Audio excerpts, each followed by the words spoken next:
I'll keep it quick. Kamaya, there's no conception of state coalitions on the part of anybody in Sri Lankan politics today. And as far as the government is concerned, the only foreign policy is, do you know anybody who can buy anything that we have? And if you do, for instance, if we can privatize a function at the airport, then that's foreign policy. We reach out to whoever it is.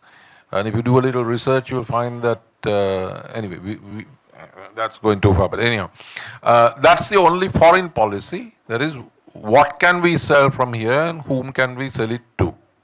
That's Ranil Wickremesinghe, SLPP, SLFP, foreign policy. SJB foreign policy is there any place we can become junior members of the Quad? But if there isn't, well, let's see.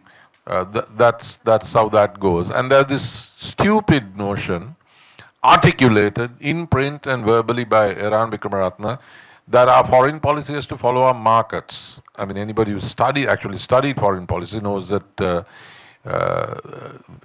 it completely overlooks the geopolitical, geostrategic, long duration considerations that form the foundations of foreign policy and international relations. You would have to throw out Kautilya, from Kautilya to George Kennan, you'll have to throw it out and just go by what your current and future markets are over the next few years and orient your foreign policy that way. That's on foreign policy.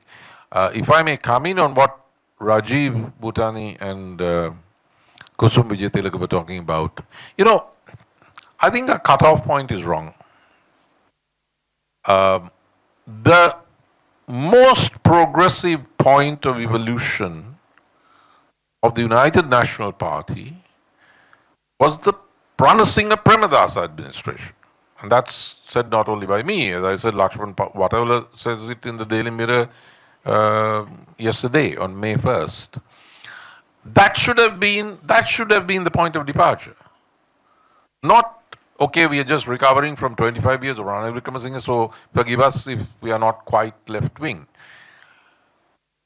Premadasa development legacy of growth with equity, coming in the context of the 1988 crisis, facing the challenge extra-parliamentary of the JVP, was the furthest point of the UNP. Now, the SJB's current policy, as in print, the economic blueprint,